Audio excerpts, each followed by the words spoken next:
Basta wag kayong susuko mga kapiksi, yun talaga yung importante kahit gaano pa. Ayan, grabe. Puro, ayan yung nasasabi ko, puro grabe guys. This is abundance of money, wealth, and riches, diba? So, yung mga kapiksi natin na naman problema sa pera guys, huwag kayong mag-alala, no? Talagang makaka-recover kayo, makakabangon kayo, magbabago yung sitwasyon nyo, magbabago yung swerte nyo. Mga kapiksi, magiging maganda yan. And talagang, this time, mawawala na yung mga problema nyo sa kaperahan and tanging kasaganaan ang inyong mararanasan mga kapiksi. So, you have to, take action, diba?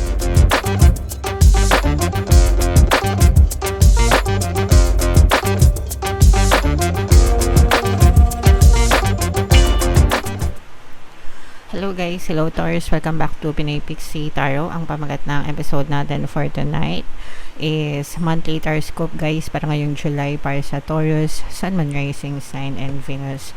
So, unahin natin tong deck na to. By the way mga kapixie, sa dulo ng video magkakaroon tayo ng yes or no, pick a card reading. Ito yung deck na gagamitin natin. Pwede kayo magtanong guys ng isang tanong, answerable by yes or no. Tapos, tingnan natin yung sagot sa inyo. So, sa dulo ng video yan, guys. Okay? So, unahin natin tong deck na to. Tingnan natin yung mga angel messages for you, guys. Perfect timing. So, ito na talaga, guys, yung perfect timing. Everyday, no? Yan yung perfect timing na binibigay sa inyo. Because wala namang perfect timing na past and future. Kasi yung past tsaka yung future, guys, hindi yan nag-exist, no? Yung present moment nyo, yun lang yung perfect timing, mga kapiksi. Okay? Yun lang yung nag-exist sa mundo, yung present. Alright? So, kung meron kayong mga binabalak, mga kapiksi, mga pinaplano, ganyan, sa buhay nyo, now is the time. This is the perfect timing, no? Para sa inyo. So, mensahe yan sa mga kapiksi na may mga binabalak sa buhay nila, guys. Okay?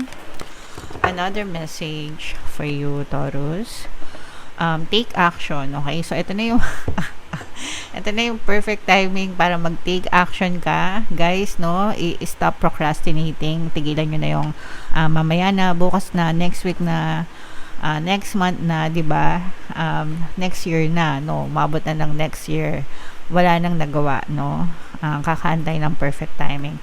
Walang ibang perfect timing kundi ngayon, mga kapiksi. So, you have to take action. Magtanong mabuti, 'di ba? Kumilos, no? Ang pagkakaiba, guys, yun, palagi, favorite ko yan talaga, no? Palagi ko kayong nire-remind dyan.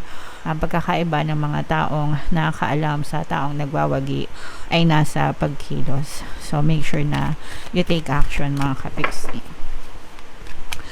And another message, wow, ito guys, napaka-promising nitong mensahe na to. The situation will improve. This will resonate sa mga kapiksi natin, no, na may mga pinagdadaanan sa buhay, mga kapiksi. So, kung meron kayong mga problema, mga pagsubok, mga challenges, guys, huwag kayong mag-alala kasi unti-unti ding mag-i-improve yung mga sitwasyon nyo, yung mga solusyon sa mga problema nyo ay dadating din, mga kapiksi. So, yeah.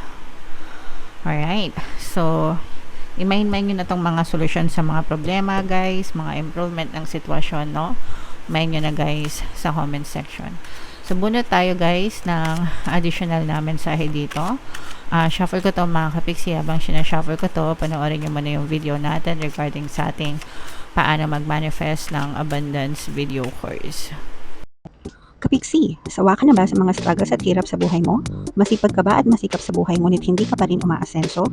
Ilang beses ka na bang nag-attempt mag-negosyo at mag-invest pero palagi ka pa rin nalulugi? Sa pagkakataon na ito ay maaaring may subconscious beliefs ka na nagiging balakid sa iyong pag-unlad at pagyaman. Introducing, paano mag-manifest ng abundance video course. Dito ay matututunan mong ma-overcome ang mga balakid mo para tuluyan ka ng umunlad, umasenso, sumagana, maging matagumpay, successful at maswerte sa iyong kabuhayan, pera, trabaho, negosyo, salapi at kaperahan ng bonggang-bongga. Dali, mag-send na ng email sa pinoypixie@gmail.com at simulan na ang iyong pagyaman ngayon. Alright, so sa lahat ng gusto mag-avail ng course, guys, ang flash sa screen nyo. Una, meron tayong paano mag-manifest ng abundance video course. Meron din tayong paano mawala ang third party at magkaroon ng harmonious na relationship. And meron din tayong paano pabalikin si ex, revise breakup. Sa mga interesado, guys, mag-send lang kayo ng email sa pinoypixie@gmail.com. So, Taurus, guys, ka-represent ng King of Pentacles sa ating spread. Latag natin yung spread nyo, mga kapiksi. By the way guys, sa mga naghahanap ng mga pampaswerte na lucky charms or bracelet, may mga items na makikita kayo sa description box nitong video. Click nyo lang yung link guys, nasa comment section din. Pwede nyo na i-check out diretso mga kapiksi. So this is both negative and positive mga kapiksi, pero sabi nga dito guys, diba, wag kayong mag-alala, mag-i-improve din yung sitwasyon. Pero unahin natin to guys, no? Kasi yung iba sa inyo nagkakaroon kayo ng money problems. This is definitely money problems guys.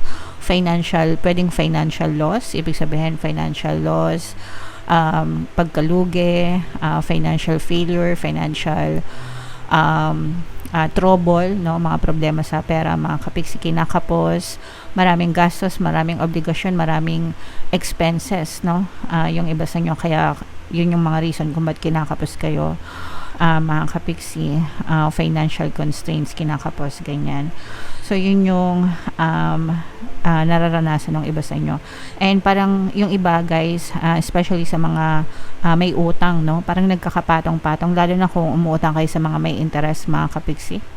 So yung mga Bombay wala naman problema doon guys, na I'm okay with that. Naranasan din namin yung dati mga kapiksi. So especially kapag talagang gipit na gipit, no, as long as binabayaran nyo naman guys, no. Pero yung iba kasi nagpapatong-patong mga kapiksi, no, yung mga utang nyo guys, kaya talaga medyo nahihirapan kayong makasurvive dyan sa financial problems na yan. And bukod pa dyan mga kapiksi, another problem na nakikita natin dito is toxicities, no, especially sa workplace guys. Pwedeng nabibiktima kayo ng mga bully na boss, bully na colleagues. Minsan hindi boss no, yung boss minsan chill lang, ang problema is yung mga colleagues, no, yung mga kasamaan sa trabaho, parang mga feeling nila tagapagmana sila ng kumpanya.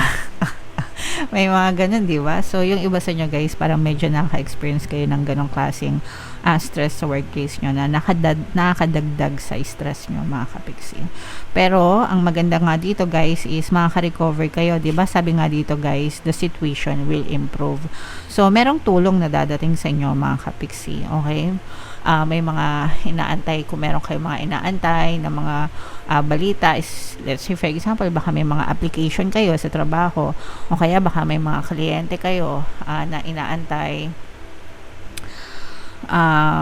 mga inaantay na kliyente, ganyan, pirmahan. So whatever mga kapiksi, maaring yun yung magsalba o yun yung tulong na dumating sa inyo para malampasan nyo etong mga money problems, especially kung may mga utang talaga kayo. So definitely guys, mag-i-improve talaga yung mga sitwasyon nyo and makakabawi and makaka-recover din kayo. So konting tiis lang guys, konting tiyaga lang mga kapiksi, okay? For some of you guys, no, kung meron kayong mga negosyo sa mga kapiksi, ito guys, kung ano yung maka-resonate sa inyo guys, take that message, kasi hindi naman lahat magre-resonate. Sa mga kapiksi natin na may mga negosyo, may mga existing na business guys, mag-expand yung negosyo nyo, no? Ibig sabihin, pwede kayo mag-branch out. Let's say for example, meron kang branch dito sa barangay na to, magkakaroon ka ng another branch sa ibang barangay naman. Mga ganun klase, o kaya naman sa ibang town, lugar, ganyan. But definitely your business is thriving, talagang nagbo-boom yung negosyo nyo and nag-expand. So maganda yun syempre kapag nag-expand yung business, syempre lumalaki, no, gumaganda din yung kitaan. So that's good for mga kapiksi natin na may mga negosyo. So i-mind nyo na to guys, itong mga success sa business, expansion sa business, itong recovery, no, pagbangon, improvement ng sitwasyon. Ayan guys, so ayan gaya, yan ang gusto natin, especially sa mga may problema sa pera, kasi ito may mga unexpected na money opportunities na dadating sa inyo mga kapiksi. So itong mga money opportunities na to parang bumubukas na guys, no, parang open sesame, ganyan. bumubukas na yung mga magagandang oportunidad guys pagdating sa kaperahan. So pag sinabing kaperahan guys, lahat na yan, anything na applicable sa inyo, whether trabaho yan, business, investment, side hustle, whatever mga kapiksi. Pero dagdag kita ito guys, no? So maaring ito yung magsalba sa ayan no, grabe. Grabe naman guys, no? Magsisimula magbago yung takbo ng swerte mo pagdating sa pera, mga kapiksi, no? So again, no, this is very true guys, no? Mag-i-improve talaga yung sitwasyon nyo, mag-i-improve yung swerte mo, mag-i-improve yung condition mo sa pera, kapiksi, kasi talagang gumaganda na yung takbo ng swerte sa buhay mo. So i-mind nyo na yan guys, no, sa comment section. Basta wag kayong susuko mga kapiksi, yun talaga yung importante kahit gaano pa. Ayan, grabe. Puro ayan yung nasasabi ko, puro grabe guys. This is abundance of money, wealth, and riches, diba? So yung mga kapiksi natin na namamroblema sa pera guys, huwag kayong mag-alala, no? Talagang makaka-recover kayo, makakabaon kayo, magbabago yung sitwasyon nyo, magbabago yung swerte nyo, mga kapiksi, magiging maganda yan, and talagang this time, mawawala na yung mga problema nyo sa kaperahan, and tanging kasaganaan ang inyong mararanasan mga kapiksi. So you have to take action, 'di ba? Sabi dito mga kapiksi. So ito hindi to magic guys, no? Tinatrabaho ito. Kaya wag kayong umaasa sa tarot reading pero tatamad-tamad kayo, 'di ba? Take action, mga kapiksi, no? Ito yung dapat na ginagawa nyo para ma-align nyo yung sarili nyo dito sa energy nito. Super ganda, super blessed kayo sa pera, super magiging maganda talaga yung swerte nyo sa pera mga kapiksi. So lahat yan i-mind nyo na sa comment section guys, okay? Grabe na, grabe talaga yung mga Taurus, no? Ilang beses na super ganda ng mga readings nyo, guys. So grabe talaga kayo. So, ito na yung ating yes or no. Comment down below guys, no? If naka-resonate kayo dyan, i-mind nyo na lahat yan guys. Unahin natin tong deck na to, mga kapiksi. So, huminga ng malalim, tapos itanong sa isip nyo kung ano yung tanong na gusto nyong malaman for August. Yes or no question mga kapiksi, and then pili kayo ng isang card. Sa mga kapiksi natin na gustong matuto mag-manifest guys, pwede kayo mag-join sa exclusive membership program natin dito sa YouTube. I-click nyo lang yung join button dito sa baba guys. Kapag naka-join na kayo, magkaka-access kayo sa mga exclusive videos ko regarding manifestation mga kapiksi. So himinga ng malalim, itanong sa isip yung tanong, pili ng isang card guys. Card 1, card 2, card 3. Kung card 1 ang napili nyo, ang sagot sa tanong nyo ay yes. Kung card 2 naman guys, ang sagot sa tanong nyo ay yes.